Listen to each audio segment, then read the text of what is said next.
이는 비와 눈이 하늘로부터 내려서 그리로 되돌아가지 아니하고 땅을 적셔서 소출이 나게 하며 싹이 나게 하여 파종하는 자에게는 종자를 주며 먹는 자에게는 양식을 줌과 같이 내 입에서 나가는 말도 이와 같이 헛되이 내게로 되돌아오지 아니하고 나의 기뻐하는 뜻을 이루며 내가 보낸 일에 형통함이니라. 아멘. 우리가 세상 살면서 바쁘고 또 여러 가지 환경 때문에 하나님 말씀을 그냥 지나갈 때가 많이 있습니다. 하나님 말씀을 생각하지 못하고 하루하루 살아나갈 때가 많이 있습니다. 이런 모습으로 신앙생활할 때도 너무 많이 있습니다. 이런 부분에서 우리가 경각심을 일으켜야 된다. 오늘은 여기에 포커스를 맞춰서 우리가 하나님 말씀에 얼마나 관심을 가지고 내가 살아나가고 있는가, 이 부분을 각자 생각했으면 좋겠습니다. 여러분, 하나님의 말씀은 정말 중요합니다. 하나님의 말씀에 대해서 폭넓게 우리가 이해를 해야 됩니다. 우선 성경의 구약부터 신약까지 보면 하나님의 말씀에 대해서 여러 가지로 표현하고 있습니다. 구약 시대에는 법도, 율례, 법규, 이런 부분을 이렇게 말씀을 하면서 하나님의 말씀을 우리에게 이게 전달을 해주고 있습니다. 신약 성경에 보면은 굉장히 의미심장한 그런 하나님의 말씀에 대해서 많이 나옵니다. 무엇보다도 요한복음 1장 1절에 보면 말씀은 곧 하나님이시다, 이렇게 우리에게 말씀합니다. 말씀을 하나님과 동등하게 우리에게 설명을 하고 있습니다. 또 요한복음 1장 14절에 보면 말씀이 육신이 되어, 이렇게 나옵니다. 그 말씀이 육신이 되신 분이 바로 예수님이십니다. 이 말씀을 예수님과 또 동격화시키고 있습니다. 또 요한복음 6장 63절에 보면 말씀은 영이요 생명이다, 또 이렇게 말씀합니다. 이 말씀을 영으로 동격화합니다. 이 영은 더 구체적으로 표현하면 성령을 의미합니다. 이렇게 또 하나님의 말씀은 또 요한일서 1장 5절에 보면 말씀은 빛이다, 이렇게 또 표현을 합니다. 그러니까 이 말씀에 대해서 표현하는 그런 방식이 굉장히 다양하다. 하나님의 말씀을 굉장히 다양하게 우리들한테 표현해 주고 있다. 왜 그럴까요? 그만큼 하나님의 말씀이 중요하다. 왜 중요할까요? 우리가 하나님을 믿으면서도 하나님은 보이지 않습니다. 따라서 하나님은 하나님을 알도록 하기 위해서 보이는 말씀을 우리에게 보내신 겁니다. 그래서 하나님의 말씀을 우리가 믿게 되면 하나님을 믿게 되는 거고 하나님을 보게 된다는 것을 우리에게 가르쳐 주고 있습니다. 그렇기 때문에 이 하나님의 말씀은 바로 하나님이시다, 예수님이시다, 성령님이시다, 빛이시다, 우리에게 이렇게 구체적으로 말씀하는 줄 꼭 믿으시기를 바랍니다. 그래서 요한복음 14장 23절에 보면 아주 우리에게 구체적으로 말씀하는 그 장면이 나옵니다. 우리 예수님께서 말씀하시는 건데요. 예수께서 대답하여 이르시되 사람이 나를 사랑하면 내 말을 지키리니 내 아버지께서 그를 사랑하실 것이요 우리가 그에게 가서 거처를 그와 함께 하리라. 여러분, 이 말씀은 굉장히 중요합니다. 사람이 예수님을 사랑하면은 하나님의 말씀을 지킨다. 그리고 하나님께서 그 사람을 사랑한다. 그리고 우리가 그랬습니다. 여기서 우리가는 성부, 성자, 성령이에요. 우리가 어떻게 한다는 겁니까? 그에게 가서 말씀을 사랑하는 자, 하나님을 사랑하는 자에게 가서 거처를 그와 함께 하리라. 거처는 처소하고 같죠. 다시 얘기해서 임마누엘 하리라 뜻입니다. 성부, 성자와 성령께서 처소를 삼겠다는 거예요. 하나님을 사랑하는 자, 말씀을 사랑하는 자, 말씀을 지키는 자에게 성부, 성자, 성령이 직접 오셔서 처소로 삼으신다. 임마누엘 하신다. 그래서 우리의 삶을 늘 함께 하신다. 이렇게 말씀하는 줄 꼭 믿으시기 바랍니다. 그것이 말씀으로 와 있다는 겁니다. 말씀. 그래서 말씀은 굉장히 중요하다는 것. 이 말씀은 세상에서 말하는 이 사람들의 말과는 전혀 다릅니다. 우리 사람들은 이렇게 말을 합니다. 그런데 이 말은 주로 약속이죠. 이 약속을 말로 하는 겁니다. 그렇지만 우리 사람들을 보십시오. 정말 약속을 해놓고 그 말씀을 아주 약속을 잘 지키는 사람이 있습니다. 그렇지만 반면에 자기가 한 약속도 그냥 형식적으로 생각하는 사람들이 많이 있습니다. 심지어는 내가 무슨 약속을 했는지 기억도 안 합니다. 약속을 너무 쉽게 생각하는 사람들이 많습니다. 더 나아가서 어떤 사람들은 아주 악한 마음으로 사기를 치기 위해서 거짓 약속을 하는 사람들도 있습니다. 이렇게 사람들이 말하는 그 말, 약속, 이런 것들은 어찌 보면은 믿기가 참 어렵습니다. 그리고 그렇게 한 말들은 지켜지는 것도 정말 어렵습니다. 그렇지만 하나님께서 하신 말씀, 하나님 입에서 나온 약속하시는 그런 말씀은 사람과는 전혀 다릅니다. 하나님께서 약속하신 그 말씀들은 반드시 이루어진다. 이 약속된 말씀을 오늘 본문에서 우리에게 하고 있습니다. 하나님의 말씀을 보면은 대부분 다 약속들로 돼 있어요. 아주 하나님께서 우리에게 구구절절 약속한 그런 말씀들로 채워져 있습니다. 하나님께서 왜 이렇게 우리에게 약속을 하실까요? 오늘 우리가 본문을 통해서 우리가 발견할 수가 있습니다. 본문을 읽진 않았지만 오늘 10절과 11절은 어떤 약속을 반드시 이루겠다는 그런 말씀을 하고 있는데 그 약속이 뭘까? 우리가 오늘 본문에서 읽지 않았지만 이사야 55장 6절과 7절에 보면 하나님께서 이런 약속을 하셨어요. 너희는 여호와를 만날 만할 때 찾으라. 가까이 계실 때 그를 부르라.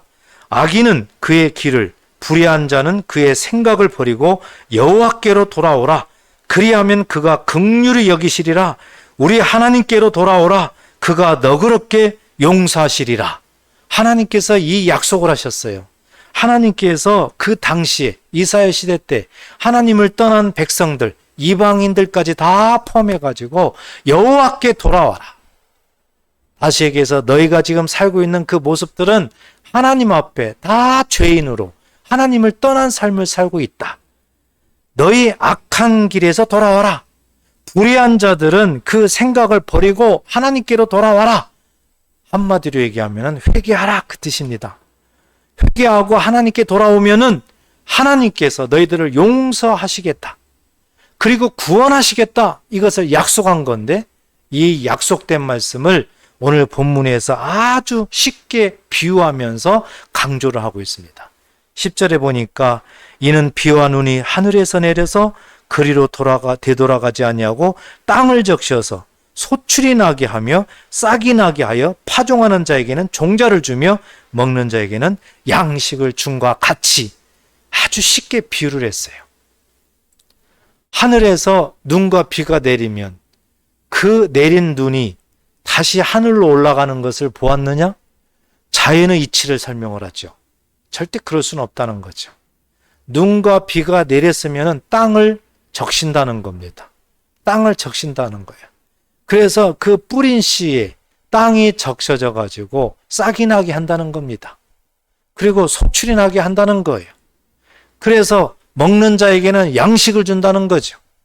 씨 뿌리는 자에게는 종자를 준다는 겁니다. 너무 쉽게 자연의 이치를 하나님께서 비유로 설명합니다. 이와 같이 이것처럼 여호와 입에서 나온 말씀은 되돌아가지 아니하고 반드시 나의 기뻐하는 뜻을 이루며 내가 보낸 일에 형통하리라. 이렇게 우리에게 말씀을 하고 있습니다. 11절에 보니까 내 입에서 나가는 말도 이와 같이 헛되이 내게로 되돌아오지 아니하고 나의 기뻐하는 뜻을 이루며 내가 보낸 일에 형통함이니라. 할렐루야. 하나님께서 하나님 입에서 나온 말씀은 반드시 이루겠다. 이 약속된 말씀을 계속해서 우리에게 강조를 하고 있습니다.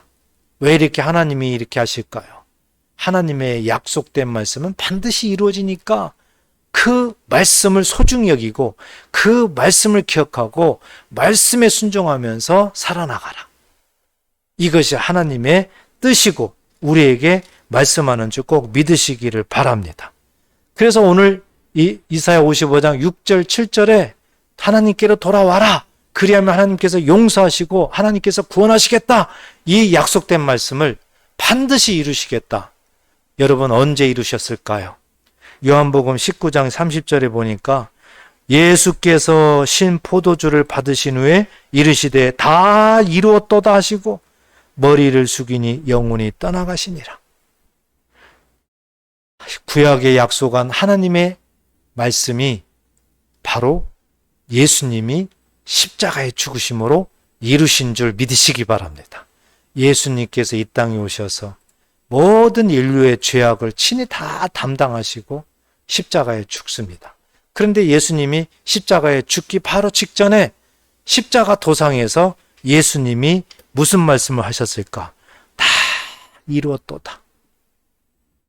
하나님께서 구약 성경에 말씀하신 그 약속들 하나하나를 예수님이 이 땅에 오셔서 직접 하나 다 이루셨습니다.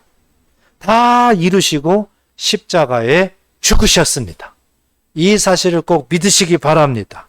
그래서 우리 예수님을 통해서 하나님의 약속된 말씀들을 다 이루셨다는 것을 우리에게 보여주시면서 하나님 입에서 나온 말씀은 헛되이 절대 되돌아가지 않는다.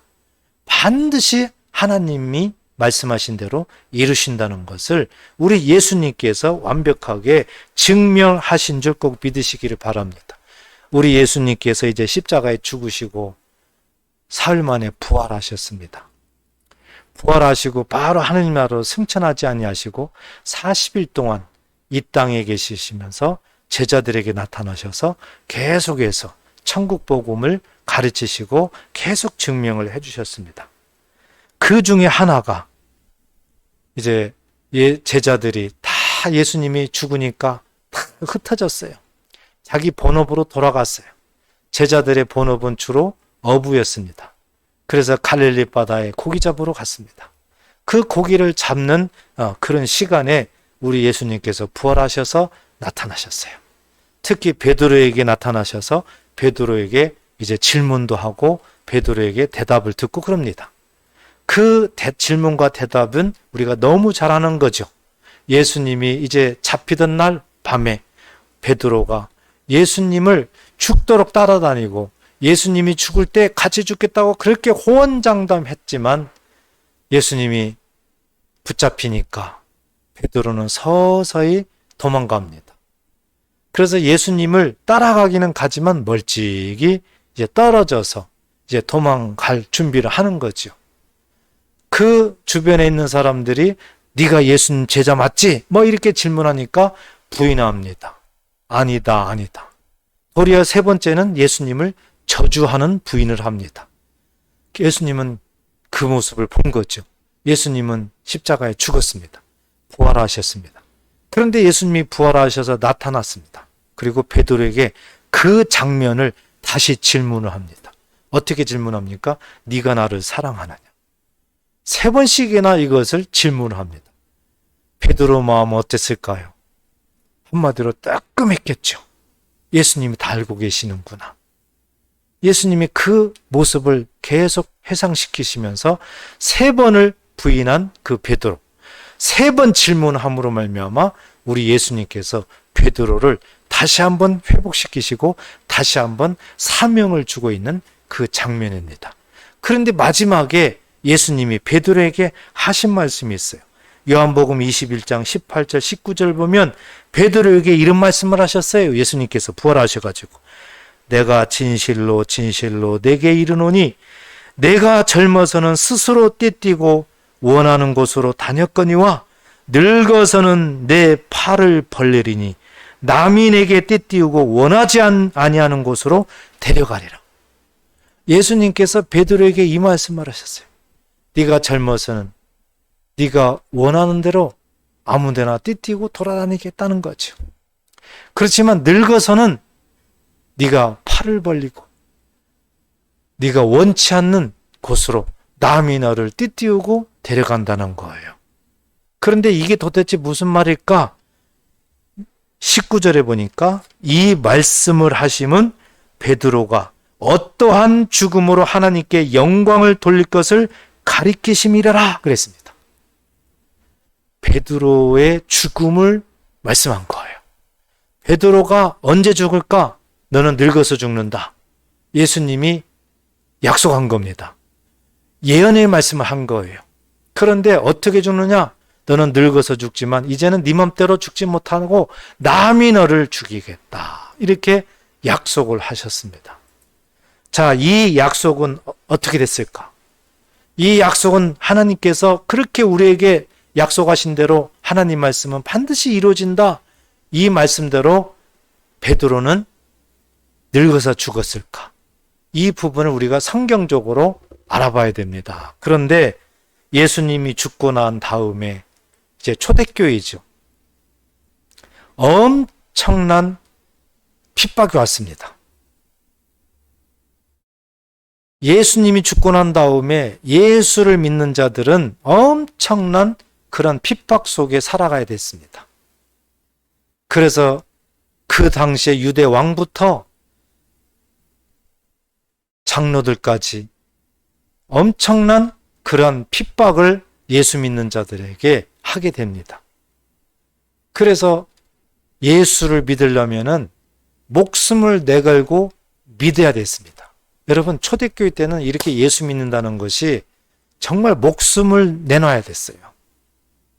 오늘날은 어떻습니까? 그렇지 않잖아요. 어찌 보면 한참 반대, 너무 편합니다. 내가 예수를 믿고 싶으면 믿고, 믿고 싶지 않으면 안 믿고, 뭐 이런 모습이죠. 교회도 가고 싶으면 가고, 안 가고 싶으면 안 가고. 그렇지만 초대교회 때는요, 그 핍박 속에서도 예수님을 믿기 위해서 목숨을 내걸었어요. 조금만 어떤 환경에 문제가 생기면 그냥 잡혀서 죽어야 됐습니다. 바로 그 초대교회 때 예수님의 제자 중에 야고보가 붙잡혀가지고 죽음을 당했어요. 그러니까 순교를 당한 겁니다. 이 모습을 막 기뻐했습니다. 사람이 죽는데, 예수 믿는 사람이 죽었는데 기뻐했어요. 헤롯 왕이 이 모습을 보고, 야, 예수 믿는 사람, 특히 제자를 죽이니까 기뻐하는구나. 그래가지고 가장 예수님의 수제자였던 베드로를 체포합니다. 그래서 베드로를 감옥에 가둡니다. 베드로를 죽이려고 하는 거죠. 환경이 완전히 이렇게 죽음 직전에 와 있습니다. 그래서 성경을 보면은 무교절이 끝난 다음 날, 무교절에 일주일간은 무교절을 지내는데요. 이제 바로 끝나면은 그 다음 날 베드로를 이제 꺼내서 베드로를 이제 처형하려고 합니다. 그러니까 베드로는 죽음 직전에 와 있는 거죠. 그래서 군사들이 4패씩 베드로를 막 지키고 있는 거예요. 그 감옥을 엄청 철저하게 지키고 있는 겁니다. 여러분, 이런 상황인데 어떻게 하나님이 약속했을지라도 베드로가 늙어서 죽겠습니까? 죽을 수밖에 없는 이 환경인데요. 과연 어떻게 됐을까요? 사도행전 12장 6절에 보니까 헤롯이 잡아내려고 하는 그 전날 밤에 베드로가 두 군인 틈에서 두 쇠사슬에 매어 누워 자는데 파수꾼들이 문 밖에서 옥을 지키더니. 그렇죠? 베드로를 이제 내일 꺼내서 죽이려고 합니다.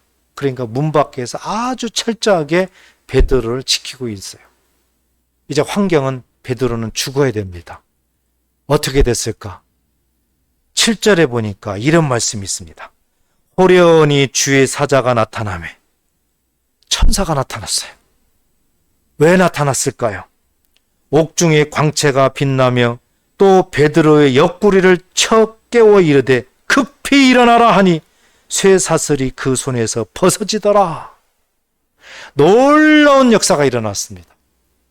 천사가 옥에 베드로에게 나타났습니다. 그리고 베드로를 깨웁니다. 그랬더니 어떤 일이 일어납니까? 쇠사슬이 손에 벗어지는 거예요. 그리고 베드로한테 급히 일어나라, 빨리 나가라, 그 뜻이죠. 왜 이런 일이 일어났을까요? 하나님께서 이 땅으로 예수님으로 오셨죠. 그리고 예수님이 십자가에 죽으시고 부활하셔서 베드로에게 무슨 약속을 하셨습니까? 너는 늙어서 죽는다. 그 당시에 베드로는 젊었어요. 예수님보다 학자들의 말에 의하면 몇 살 더 베드로가 나이가 먹었다는 거거든요. 그럴지라도 40이 안 됐단 말입니다. 40 전후였어요. 그러니까 굉장히 젊은 나이죠. 따라서 베드로는 죽으면 안 되는 겁니다. 왜? 늙어서 죽는다고 예수님께서 말씀하셨기 때문에. 그러니까 베드로는 아무리 옥에 갇혀가지고 내일 죽이려고 할지라도 하나님은 늙어서 죽는다는 이 약속의 말씀을 반드시 이루신다고 했기 때문에 하나님께서는 일을 하셔야 됩니다. 그래서 천사를 보내신 거예요.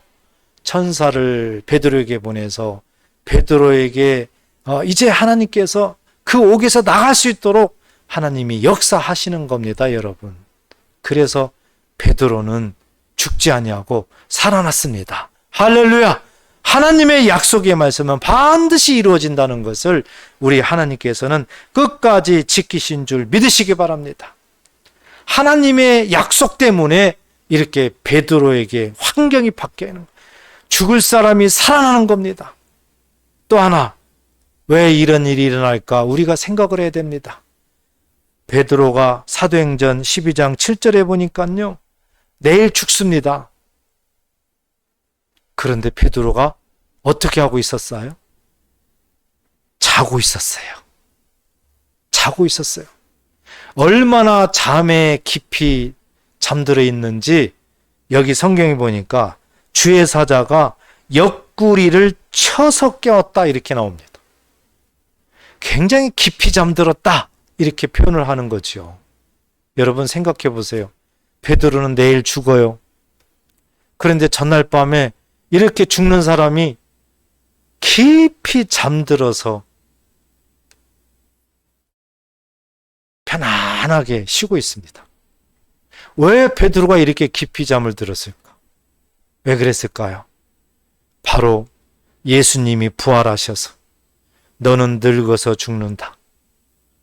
이 말씀에 믿음화되어 있는 겁니다.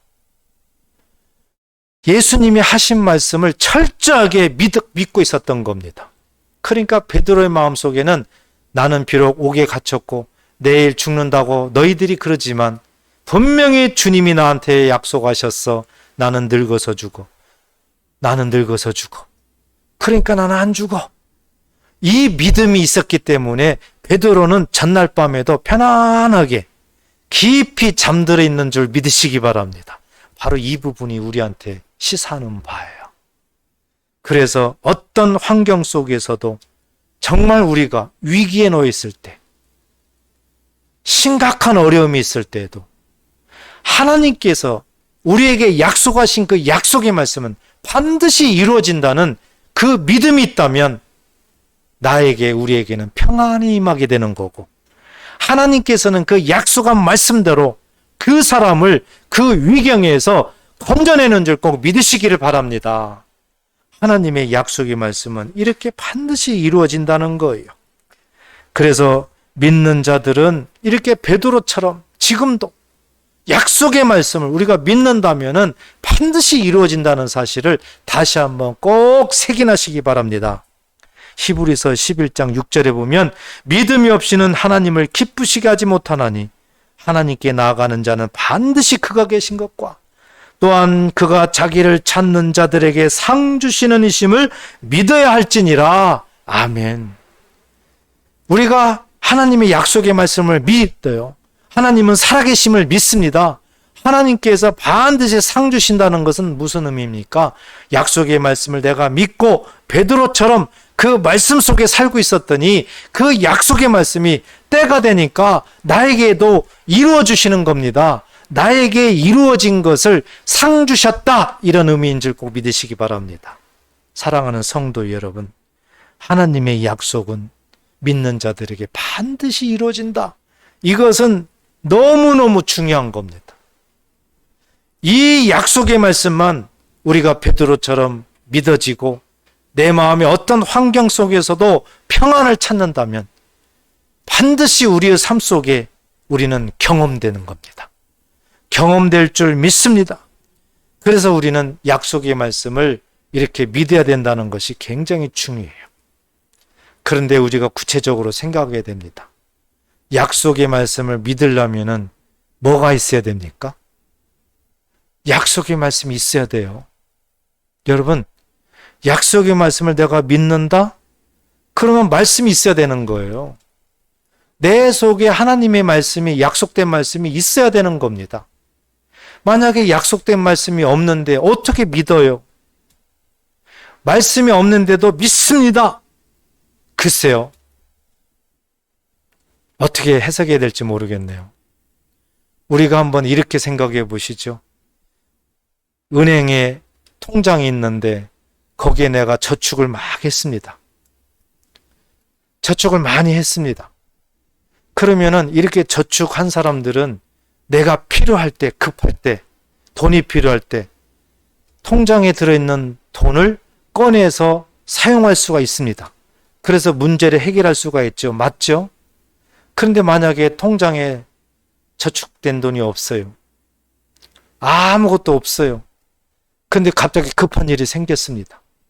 그러면 어찌할 겁니까? 해결할 수가 없어요. 똑같습니다. 하나님의 말씀이 속에 있어야 됩니다. 그 말씀이 내 속에 있어야 돼요. 그 말씀이 믿어지고 있어야 돼요.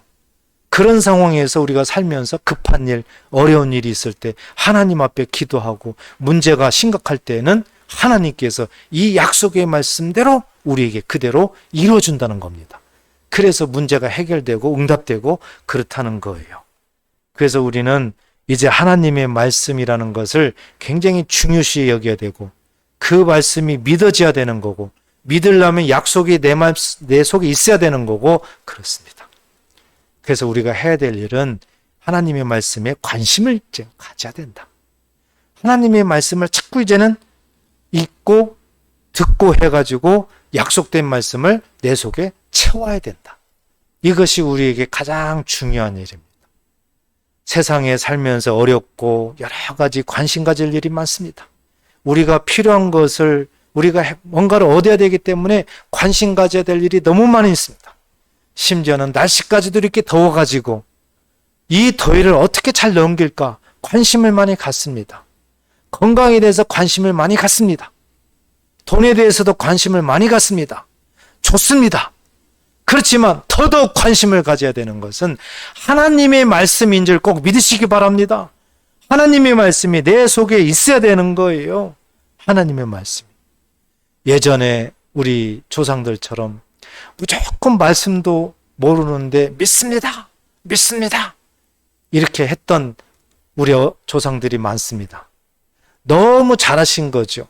그런데 더 잘해야 되는 것은 이제 약속의 말씀이 내 속에 있어야 된다. 이 부분을 지금 요즘에 저와 여러분들은 마음속에 깊이 새겨야 된다는 것이죠. 그래서 무조건 믿는다. 이제 이때는 아닌 거예요.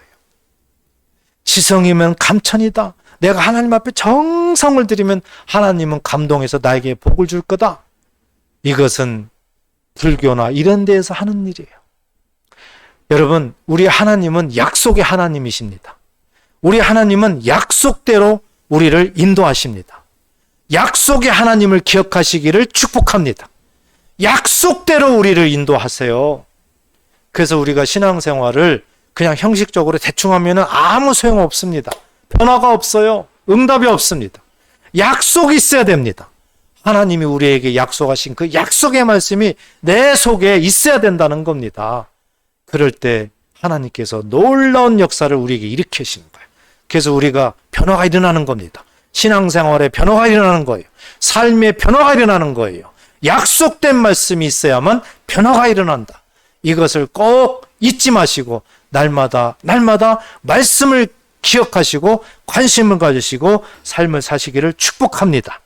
그래서 오늘 하나님의 약속을 마음에 잘 새기는 그런 마음에서 한 가지 약속된 말씀을 적용을 했으면 좋겠습니다. 마태복음 8장 16, 17절에 보면 우리가 잘 아는 말씀이 있습니다. 저물매 사람들이 귀신 들린 자를 많이 데리고 예수께 오거늘 예수께서 말씀으로 귀신들을 쫓아내시고 병든 자들을 다 고치시네. 우리 예수님은 전능하신 분입니다. 우리 예수님은 하나님으로 이 땅에 오셨습니다. 그럼에도 불구하고 귀신을 쫓아낼 때, 병든 자를 치료할 때 보니까 말씀으로 귀신 쫓아내고 말씀으로 치료하시더라는 거예요. 우리 예수님이 선수에게 이렇게 보여주시는 겁니다. 말씀으로. 약속된 말씀을 우리 예수님이 품고 그 말씀으로 쫓아내시는 거예요. 17절에 보니까 이는 선지자 이사야를 통하여 하신 말씀에 우리의 연약한 것을 친히 담당하시고 병을 짊어지셨도다 함을 이루려 하심이더라. 할렐루야. 예수님께서 구약에 약속된 이 말씀을 이루시기 위해서 말씀으로 귀신도 쫓아내고 말씀으로 병든 자도 고치더라. 이 부분을 우리에게 말씀을 하셨습니다. 이렇게 말씀을 이루시겠다는 그 약속된 말씀을 우리 예수님이 직접 오셔서 이루셨다. 행하셨다. 굉장히 우리에게 시사하는 바가 큽니다. 이제 우리는 하나님의 말씀에 관심을 가져야 됩니다. 하나님께서는 말씀을 여러 가지로 표현하셨습니다. 말씀이 곧 하나님이시다. 말씀이 곧 예수님이시다. 말씀이 곧 성령님이시다. 말씀이 곧 빛이다. 우리에게 여러 가지로 표현했습니다. 그러므로 하나님은 약속의 하나님이시라는 것을 우리에게 심어주고 있는 겁니다.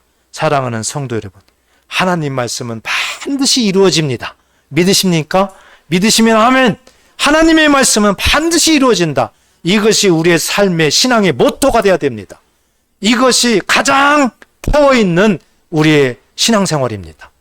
다른 문제, 어떤 상황에서도 하나님의 말씀은 반드시 이루어진다는 이 사실을 가장 먼저 기억하십시오.